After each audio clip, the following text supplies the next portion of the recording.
Sveiki, sveiki. Tai šį kartą esam namie, dabar esam svetainėje. Ką tik baigiau restauruoti, jeigu taip galima pavadinti, Volvo Penta gazo rankeną. Matosi šviežias tepalas visur. Išardžiau, surinkau iš naujo, buvo sulūžus, kai kas buvo sugedę, pataisiau. Dabar čia reikia pabaigti viską rinkti ir užsivirinti tas vietas šitas čia užvirinti ar suknėdyti kažkaip sugalvosiu eigoje. Reiškia, dabar esam virtuviai. Čia biškį ploviau, kriauklę, praploviau biškį. Indus nešvarius, aišku, sudėjau ten. Po to grąžinsiu, baigęs filmuoti, atgal padėsiu. Čia yra tokia, gazo rankena skaitosi. Šitas dalykas taip įdomiai veikia. Čia dedasi dvi tokios kaip traukės. Viena reiškia dedasi į vieną pusę traukutė, o kita jinai yra tokia įdomesnė. Jinai reiškia dirba į abi pusės. Čia yra gazas reguliuoja variklio apsukos. Jinai taip įdomiai padaryta, nes jinai tokioj nuliniai padėti nieko nedaro. O į kurią pusę tu ją besuktum, jinai visą laiką duoda gazą. O čia yra bėgių traukutė. Tai reiškia, bėgių traukutė dirba į šitą pusę ir į šitą pusę. Į vieną pusę įjungia atbulinį bėgį, į kitą pusę įjungia priekinį bėgį. Tai principė tokia labai gudri sistema. Kai gazo rankena yra nuliniai padėti, tai yra laisvas bėgis ir nėra gazo. Rankeną pastumėm vieną pusę, įsijungia bėgis, tarkim, pirmin ir gazuojasi variklis. Stumėm rankeną į kitą pusę, atbulinis arba priekinis, jau čia nebesvarbu. Ir tada laivas į kitą pusę plaukia. Esmė, kad šitas reikalas man sulūžo. Kai tą gazo rankeną sugedo, su repliam tą trosą traukėjau, bėgių trosą į juostą plaukiam. Ir reikėjo biškai prisistabdyti ir atbulinį perjungti, kišau replės pametu, bėgis vis dar į priekį ir mes dar biškai ant motoriuko į priekį varom, tai biškai liuobėm į lieptą, bet nebaisiai. Ir jisai kainuoja kelis šimtai eurų, tai sakiau, reikia bandyti susitaisyti. Čia matosi yra nugręžta, čia. Čia aš išgręžiau skylės. Netikėjau, kad pavyks čia kažką suremontuoti, tai taip galėjau gražiau išgręžti.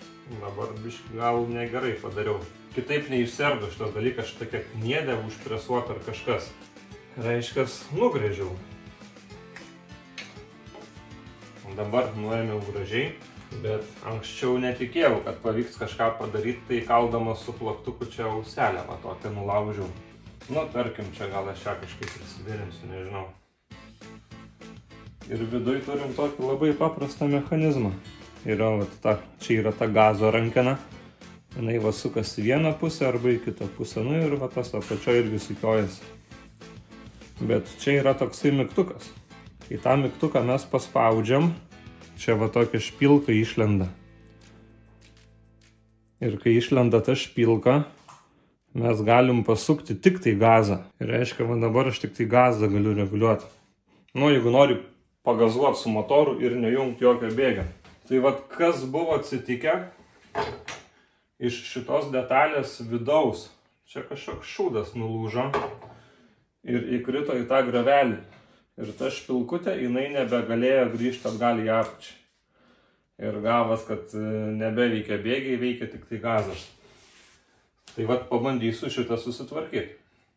Tai planas dabar yra čia viską išsiplaut, išsivalyti tuos senus tepalus ir viską naujai persirinkti.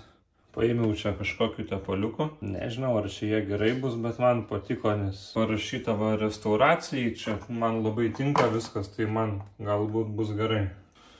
Ir brake cleanerio. Tai dabar čia viską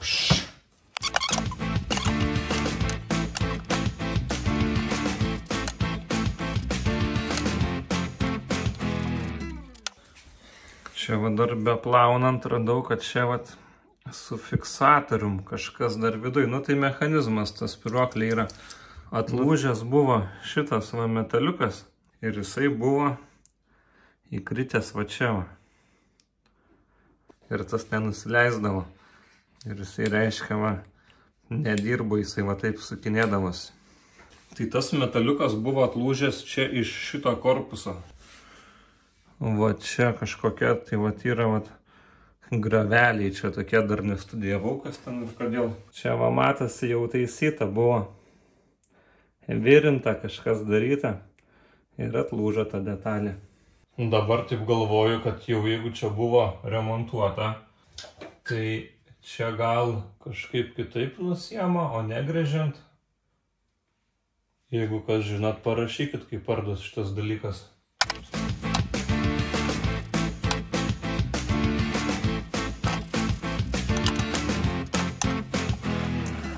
Tepalų į keptuvę privariau.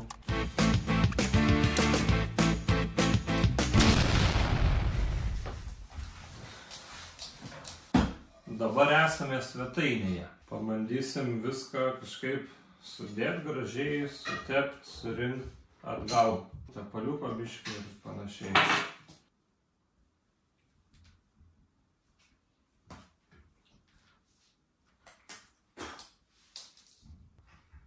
Blemba, vis tiek reikės į peilę.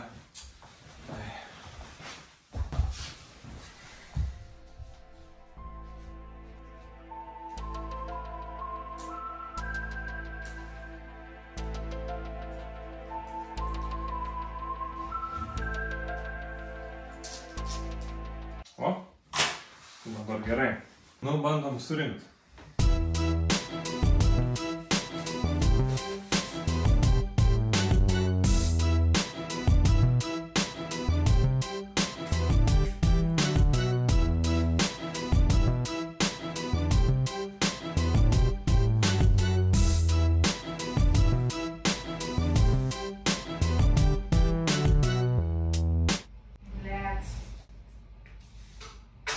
Kas yra? Pripuškė į keptuvę kažkokių tepalų. Gali būti, kad pakliuvo. Eina. Tepalų į keptuvę privariau, o dabar cepelinai kepa.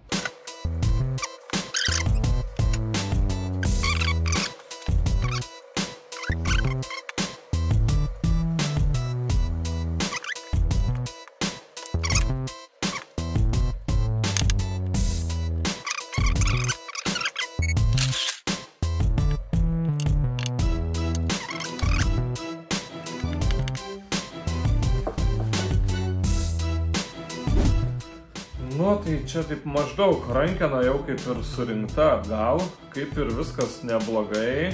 Nu, sukinėjasi, šiaip, nu, nėra dabar, čia dantračiai nėra, kaip paimti su ranka.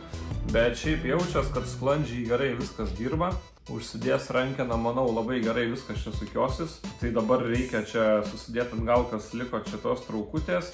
Ir važiuosiu užsivirinti šitas vietas. Tai čia tiesiog va, susispaudžia su spaustuvais, paukš, biškai užsivirina. Ir to pačiu galbūt pavyks tą auselę privirinti čia va šitą va. Va, tai šį savaitgalį reiškia, prie laivo nebuvau nuvažiavęs, biškai turėjau kitų reikalų. Bet šį savaitgalį važiuosiu prie laivo.